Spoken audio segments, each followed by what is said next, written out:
अगला पूरा दिन हम एफ ब्लॉक पर आराम करते रहे।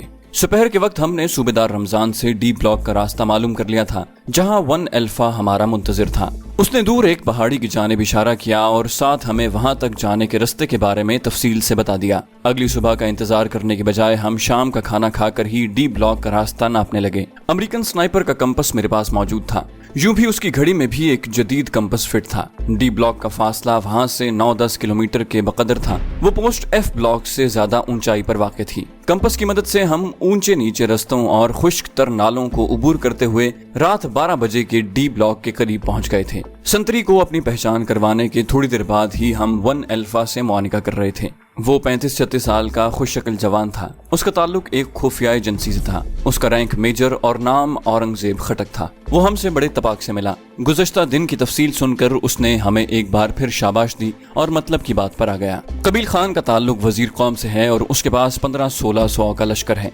उसका इलाका वादी शवाल में मौजूद गाँव गुलाम खेल है, जहाँ तक अभी आर्मी नहीं पहुंची। ये इंडियन एजेंसी रॉ का खास पुर्जा है। दूसरी एजेंसियां भी उससे काम लेती रहती हैं। बहरहाल ज्यादा अरसा बच नहीं सकेगा। तुम दोनों को एक खास काम के बाद उसकी सरकूबी के लिए जाना होगा। वादी शवाल में हमारे 3 आदमी मौजूद हैं, लेकिन वो खुलकर तुम्हारा साथ नहीं दे पाएंगे। वो बस राब्ते का एक ही जरिया है। उनमें सबील खान नामी आदमी तुम्हारे साथ राब्ते में रहेगा। उससे भी तुम SS के कोड नाम से चैनल 7 पर राब्ता कर सकते हो। वो अपना कोड नाम अल्फा 2 बताएगा। सरदार ने पूछा, खास काम क्या है सर? वो बोला, यहाँ एक बुलंद चोटी जखीरा टॉप है, जहाँ दहशतगर्दों के 2 स्नाइपर मौजूद हैं। उनमें से एक का नाम जुलजदीन है और दूसरे को मुर्शिद के नाम से जाना जाता है। तुम्हें यकीनन हैरानी होगी कि ये जुलजदीन नामी आदमी पाक आर्मी की कमांडो बटालियन से भगोड़ा होकर दहशतगर्दों के साथ शामिल हुआ है। यूनिट में किसी ऑफिसर से उसका झगड़ा हुआ और ये बागी होकर दहशतगर्दों के पास चला गया और फिर यहाँ रुपए पैसे की वाफिर दस्तयाबी ने उसे मजीद शह दी। ये दोनों बहुत अच्छे स्नाइपर हैं। हमारे शहीद होने वाले जिस जवान के सर में गोली लगी हो, हमें मालूम हो जाता है कि ये जुलजदीन की फायर की हुई गोली है और छाती में लगने वाली गोली को मुर्शद की हरकत माना जाता है। जंगल टॉप पर दहशतगर्दों के मजबूत मोर्चे बने हुए हैं। हेलीकॉप्टर की शेलिंग भी वहाँ फायदेमंद नहीं हुई। वहाँ सबसे खतरनाक यही 2 आदमी हैं और उन्हें किसी तरह निशाना बनाना है। ये आप दोनों की सवादीद पर है। मैंने ताइदी अंदाज में सर हिलाते हुए कहा, वैसे जुलजदीन का नाम मैंने सुना हुआ है। कमांडोज के साथ एक कोर्स के दौरान उसकी गायबाना तारीफ सुनी थी। मेजर औरंगजेब ने इस बात में सर हिलाया, बिल्कुल सही पहुंचे। सरदार ने ख्याल जाहिर किया, अगर हम दोनों जंगल टॉप पर जाकर खुद को दहशतगर्द जाहिर करें तो यकीनन उन्हें आसानी से जहन्नम वासिल कर सकते हैं। वो बोला, नहीं, पहली बात तो ये है कि ये लोग बहुत शातिर हैं, किसी नए आदमी पर एतमाद नहीं करते और उनके पास आने वाले दहशतगर्द किसी सरदार या एजेंसी की वसातत से आते हैं। यूं नहीं कि कोई भी आदमी मुंह उठाकर उनके पास पहुंच जाए।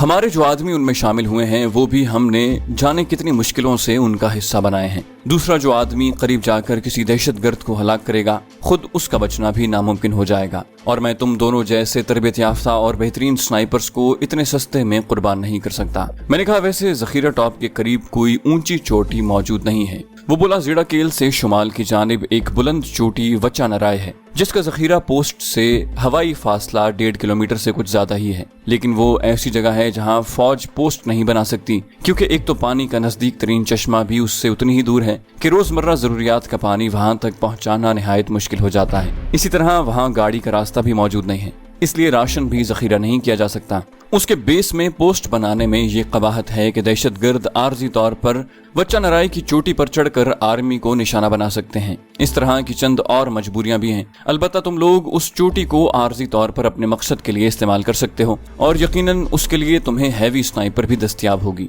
क्योंकि उस जगह से जखीरा टॉप ड्रैगन ऑफ की रेंज से बाहर हो जाती है। मैंने हंसते हुए कहा, आज मारा जाने वाला अमेरिकन स्नाइपर हमारे लिए M107 का तोहफा छोड़ गया है।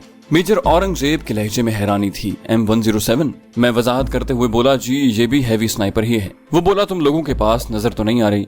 मैं जवाब देते हुए बोला, एक जगह पर छुपा दी है और हो सके तो उसका एमुनिशन मंगवा दें, क्योंकि उसके साथ हमें सिर्फ 27 गोलियां ही मिली हैं। उसने कहा, अच्छा मैं अपने पास लिख लेता हूँ। उसने नोटबुक निकालकर उस पर बैरेट M107 का नाम लिख लिया और हाँ, ग्लॉक 19 का एमुनिशन भी। मुझे अचानक पिस्तौल याद आ गया, जिसकी चंद गोलियां ही मेरे पास रह गई थी। मेजर औरंगजेब ने फौरन कहा, उसकी 50 गोलियां मेरे पास मौजूद हैं, जाते हुए लेते जाना।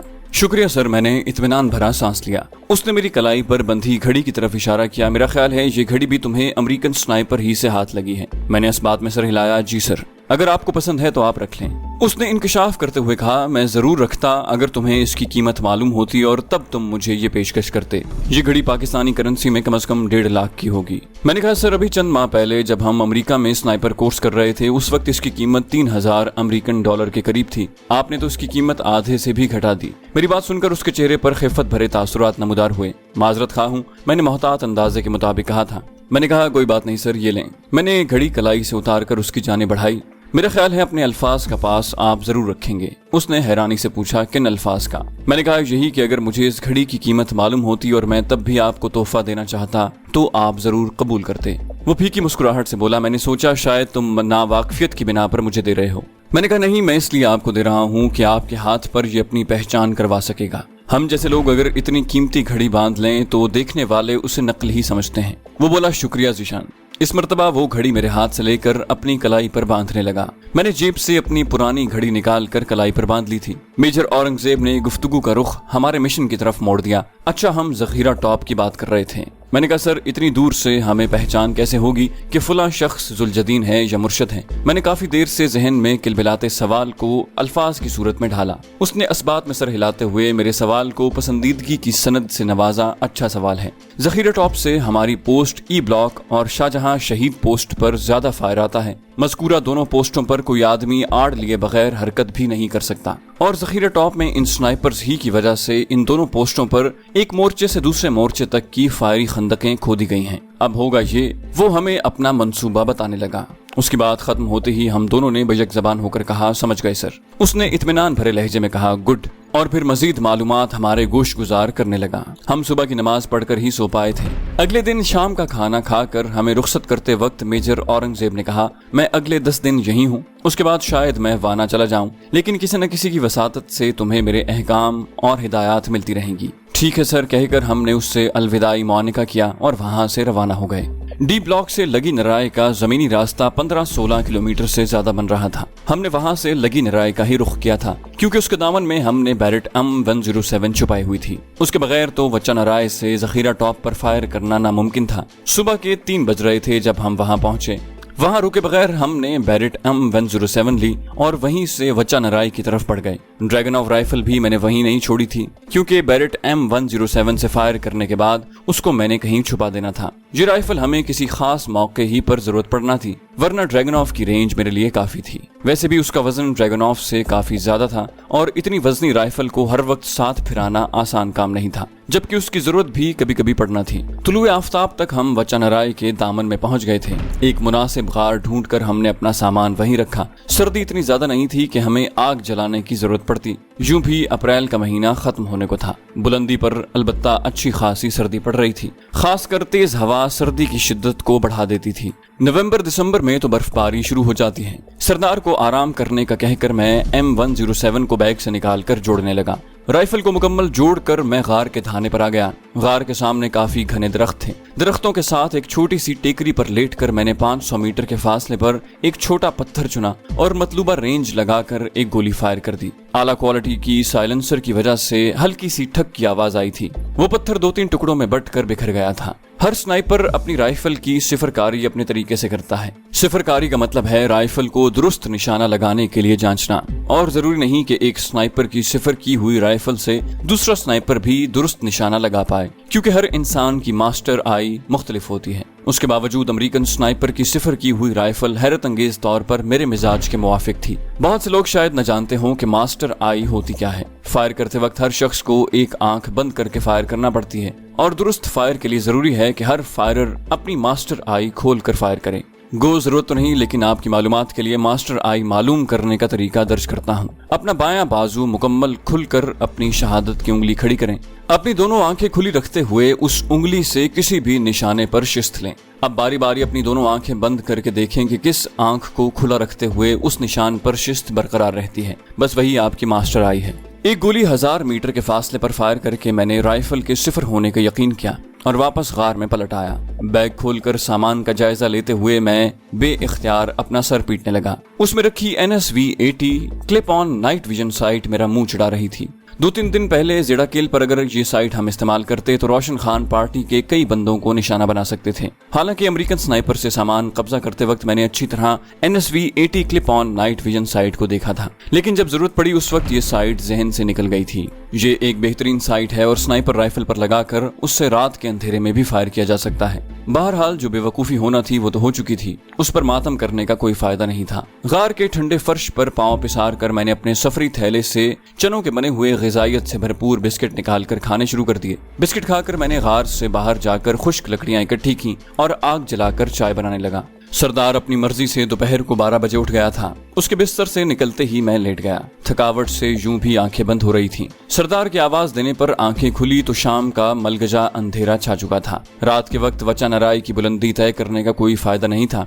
ये काम अगले दिन पर उठाकर हमने वो रात भी उसी गार में गुजारी। सुबह सवेरे हम बिल्कुल ताजा दम थे। चाय पीकर हमने वचा नराई की चढ़ाई पर कदम रख दिया। जखीरा टॉप से उसकी बुलंदी जरा ही कम थी, लेकिन उसकी चढ़ाई निहायत दुश्वार गुजार और खतरनाक थी। मुसलसल ऊपर चढ़ते हुए हमें 2 घंटे लग गए थे। वचा नराई की चोटी ऐसी थी कि वहाँ रिहाइश नहीं बनाई जा सकती थी। उस जगह हवा भी खासी तेज चल रही थी। एक पथरीली चट्टान से टेक लगाकर हम सस्ताने लगे। जखीरा टॉप वहाँ से साफ नजर आ रही थी। 2 बैंकर सामने थे और बाकी खुदाई करके पहाड़ी के अंदर बनाए गए थे। मैंने दूरबीन निकाल कर जायजा लिया। एक आदमी उन बंकर्स के ऊपर टहलता हुआ नजर आया। आईकॉम पर मैंने ई ब्लॉक से राब्ता किया। हम बटालियन में पहुंच गए हैं, ओवर। मैंने कोड वर्ड में उन्हें बताया कि हम अपनी जगह पर पहुंच गए हैं। पोस्ट कमांडर ने जवाब दिया, शाबाश, पोस्ट की फिक्र न करो, हम चौकन्ने हैं, ओवर। मैंने कहा ठीक है, वापसी पर दूसरे चैनल पर बात होगी, ओवर एंड ऑल। और मैंने बातचीत खत्म कर दी। मैंने उसे बताया था कि हम वचा नराई की बुलंदी पर तैयार बैठे हैं। मुझे यकीन था कि मेजर औरंगजेब खटक फील्ड टेलीफोन पर उन्हें सारा मंसूबा समझा चुका होगा।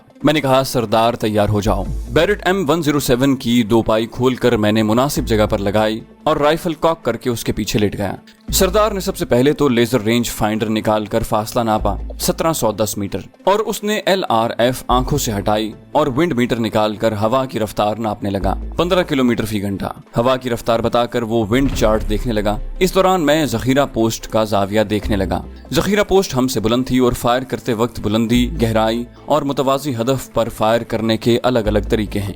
जैसे अपनी पोजीशन से नीचे फायर कर रहे हों तो कशिश शकल की वजह से गोली आगे जाएगी, और जब अपनी पोजीशन से ऊपर फायर कर रहे हों तो गोली पहले लगेगी। फायर करते वक्त स्नाइपर को बुलंदी और पस्ती का फर्क निकालना पड़ता है। हकीकत में स्नाइपिंग एक साइंस है, और जब तक एक स्नाइपर राइफल को सही तरीके से इस्तेमाल न कर सके तो कामयाबी के हुसूल में नाकाम रहता है। मैं बमुश्किल मुकम्मल तैयार हो पाया था कि हदफ मुझे नजर आ गया। बैरेट M107 की ताकतवर टेलीस्कोप साइट में मुझे 2 आदमी भागकर बंकर से निकलते दिखाई दिए। एक ने दोनों हाथों में स्नाइपर राइफल उठाई हुई थी। बंकर की छत पर स्नाइपर को 2 पाई पर लगाकर वो उसके पीछे लेट गया, गोया वही मेरा हदफ था। मैंने सरदार को आईकॉम ऑन करने की हिदायत की। उसी वक्त जखीरा पोस्ट पर लेटे स्नाइपर ने गोली फायर की और फिर मुक्का ऐसे लहराया जैसे उसने कामयाब फायर कर दिया हो। उसके साथ ही वो घुटनों के बल बैठकर दूरबीन में ई ब्लॉक का जायजा लेने लगा। मैंने आहिस्ता से दोहराया 3 और 1 सेकंड इंतजार करके ट्रिगर दबा दिया, जबकि सरदार ने वही हिंद से आईकॉम पर दोहराते हुए एक के बाद फायर कहा। उसके साथ ही ई ब्लॉक की तरफ से 12.7 mm का ब्रस्ट चलाया गया। मज़कूरा स्नाइपर के सर के बाएं जाने मेरी गोली खाकर पुश्त के बल गिरा था। जखीरा टॉप वचा नराई से शुमाल की समत में वाक़ थी, जबकि ई ब्लॉक जखीरा टॉप से मगरिब की जानिब था। मज़कूरा स्नाइपर का रुख ई ब्लॉक की तरफ होने की वजह से उसकी बाएं जानिब मेरी तरफ थी। ई ब्लॉक से 12.7 का फायर करवाने का यही मकसद था कि दहशतगर्दों का ध्यान वचा नराई की तरफ न आए और वो अपने स्नाइपर की हलाकत की वजह 12.7 का फायर ही समझें। ये अलहदा बात के जरा सा गौर करने पर वो हकीकत की तह तक पहुंच सकते थे। सरदार खुशी से चहका, राजा साहब, तुम्हारे फायर की तारीफ करनी बनती है। मैंने शुक्रिया कहकर टेलीस्कोप के अदसे से आंख हटा ली।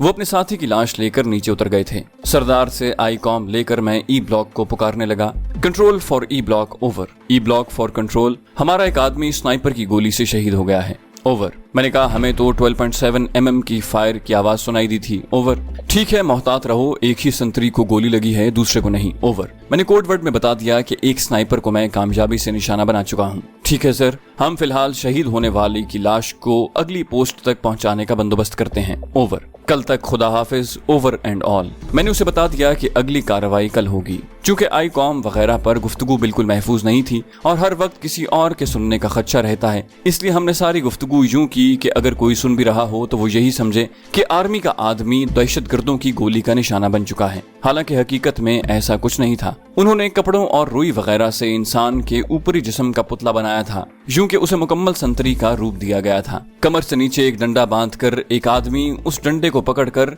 फायरी खंदक में छुपकर उस पुतले को यूं दाएं बाएं हरकत देने लगा जैसे कोई संतरी छत पर टहल रहा है। ये हमने चारे के तौर पर किया था, क्योंकि उससे पहले भी यही होता था कि जूं ही कोई फौजी सामने आता, जखीरा टॉप से फौरन स्नाइपर का फायर आ जाता। हमारी चाल कामयाब रही थी। फौजी को छत पर टहलते देखकर जुलजदीन या मुर्शिद दोनों में से कोई एक फौरन उसे शिकार करने को भागा। यूं मुझे आसानी से पता चल गया कि वहां पर कोई स्नाइपर है। उसके अलावा इतनी दूर से किसी की पहचान मुश्किल थी। हम अपना सामान समेटकर बुलंदी से थोड़ा नीचे उतरे। दरख्तों के झुंड के दरमियान हम रात गुजारने की जगह बनाने लगे। गो उतरे तो हम जुनूब की तरफ से थे, लेकिन रात गुजारने की मुनासिब जगह हम शुमाल की जानिब से मिली थी। जगह बनाकर मैं आईकॉम से छेड़खानी करने लगा। मुख्तलिफ चैनल तब्दील करके मैं दुश्मन की बात सुनने की कोशिश करने लगा। एक चैनल पर रोशन खान की मध्यम आवाज सुनाई दी, लेकिन वो जिस आदमी से बात कर रहा था उसकी आवाज नहीं आ रही थी। रोजमर्रा की चंद बातें करने के बाद उसकी आवाज भी गायब हो गई। एक दो चैनल्स पर कोई आम आदमी एक दूसरे से गुफ्तगू करते नजर आए। चूंकि मोबाइल फोन उस इलाके में काम नहीं करता, इसलिए आम लोग भी आईकॉम को राब्ते के जरिए के तौर पर काम में लाते हैं। गो उसकी रेंज इतनी ज्यादा नहीं होती, लेकिन चंद किलोमीटर के फासले पर बात हो जाना भी गनीमत होता है कि पहाड़ी इलाके में तो चंद किलोमीटर का फासला तय करना भी मुश्किल हो जाता है।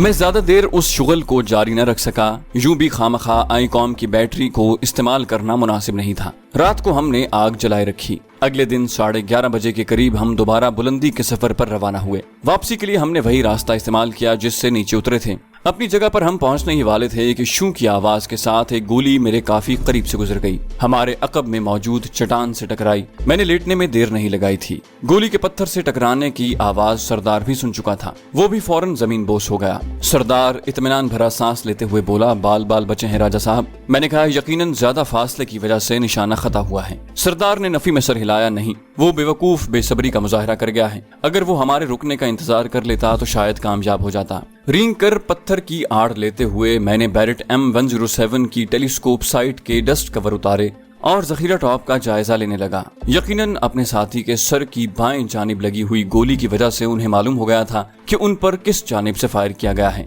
हम बेखबरी में मार खा गए होते, लेकिन फासले के ज्यादा होने और हमें हरकत के दौरान निशाना बनाने की बेवकूफी की वजह से वो कामयाब नहीं हो पाया था। क्योंकि हरकती हदफ को निशाना बनाना नामुमकिन नहीं तो बहुत मुश्किल जरूर होता है। सूरज करीबन हमारी पुश्त पर चमक रहा था। हवा बिल्कुल थमी हुई थी।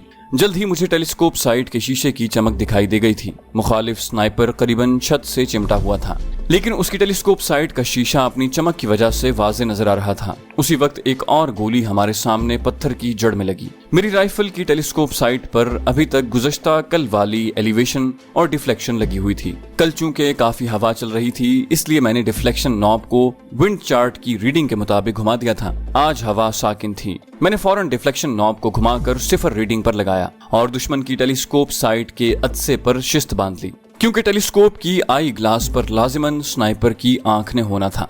सांस रोकते हुए मैंने ट्रिगर दबाया। सरदार ने आंखों से दूरबीन लगाई हुई थी। गोली के ठक होते ही उसने कहा, लें जी राजा साहब, मिशन मुकम्मल। दूसरा स्नाइपर भी जान से गया। इस गरीब को पता होता कि इजराइल सानी का शागिर्द इजराइल सालिस मुकाबले में है तो यकीनन टक्कर न लेता। मेरी उसकी बात पर हंसी छूट गई। वो बोला, मैं सही कह रहा हूँ यार, टेलीस्कोप साइट के अदसे से गोली गुजारना शायद उस्ताद उमर दराज के लिए भी मुमकिन न हो। मैंने फौरन नफी में सर हिलाया, नहीं भाई, उस्ताद जी का फायर मुझसे कई गुना बेहतर है। वो बोला, चलो ई ब्लॉक को खुशखबरी सुना दें। उसने आईकॉम ऑन किया और मतलूबा चैनल के लिए बटन दबाया। अभी तक वो मतलूबा चैनल तक नहीं पहुंचा था कि एक चैनल पर रोशन खान की मनहूस आवाज सुनाई देने लगी। उसकी साफ और वाज़े आवाज सुनते ही मैंने फौरन कहा, सरदार ठहरो, इसकी बात सुनने दो, ई ब्लॉक को बाद में इत्तला दी जा सकती है। वो बटन दबा चुका था। मेरी बात पर दोबारा रोशन खान वाला चैनल लगा दिया। रोशन खान की आवाज आई, आज किसी की गलती माफ नहीं होगी, इसलिए एहतियात से काम लेना। वो दोनों दिन की रोशनी में कहीं हरकत नहीं कर सकते। बाकी आवाजें आई, हम तैयार हैं कमांडर। हम भी।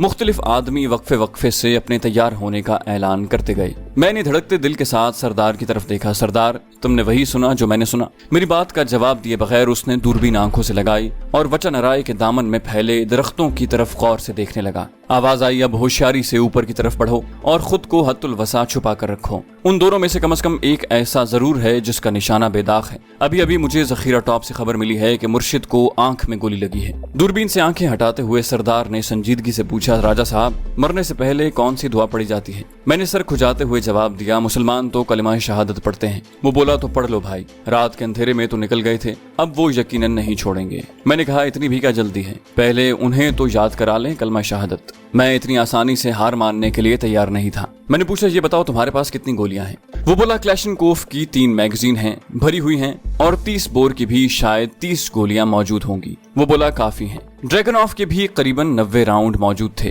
30 गोलियां बैरेट M107 की हैं। ग्लॉक की भी 60 से ज्यादा गोलियां मौजूद हैं।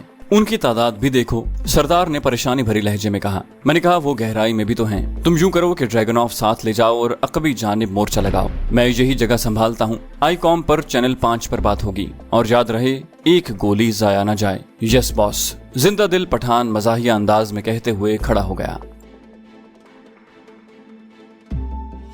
चैनल को सब्सक्राइब कीजिए और बेल आइकन पर क्लिक कीजिए ताकि आपको तमाम वीडियोस फौरन मिलती रहें।